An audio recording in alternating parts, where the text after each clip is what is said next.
Seen this abstract publication circulation. I was concerned about it for a number of reasons. So first and foremost, we have to understand that there's been a shift in understanding of heart disease over the years, that we know now it's a chronic inflammatory condition that is exacerbated by something called insulin resistance, which we talked about on the show before, which is related to poor lifestyle.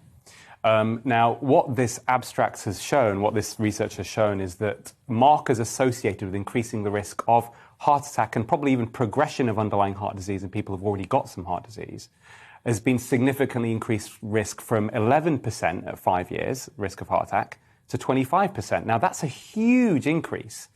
If this is true, then it's very concerning indeed. But in medicine, in good science, we never rely on one study. We need to replicate these findings. However, what I will share with you today on GB News is a few days ago, after this was published, somebody from a very prestigious British institution, cardiology department, researcher, a whistleblower, if you like, contacted me to say that the researchers in this department had found something similar within the coronary arteries linked to the vaccine, inflammation from imaging studies around the coronary arteries. And they had a meeting, and these researchers at the moment have decided they're not going to publish their findings because they are concerned about losing research money from the drug industry. Now, this person was very upset about it, and I wanted to obviously share this on GB News today.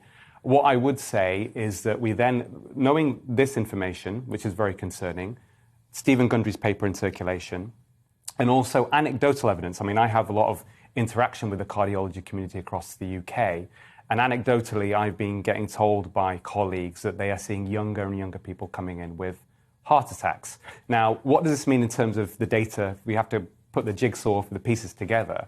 We know since July there's been almost 10,000 excess non-COVID deaths. And most of those, or significant proportion of those, are being driven by circulatory disease, in other words, heart attack and stroke. There's been a 30% increase in people dying at home. And often these are because of cardiac arrest. Of course, this is also something close to my heart because my own father is one of those statistics. He had a cardiac arrest at home July the 26th, so when since this data has been collected. So where do we go from here? I think the signal is quite strong. I personally think that this needs investigating. So I think the Joint Committee of Vaccines and Immunisation should absolutely investigate this. I think that the researchers, I really hope that they take a look in the mirror and realise, the ones from where this whistleblowers come from, they realise that they should publish this stuff because their duty primarily is to patients, not the interests of the drug industry.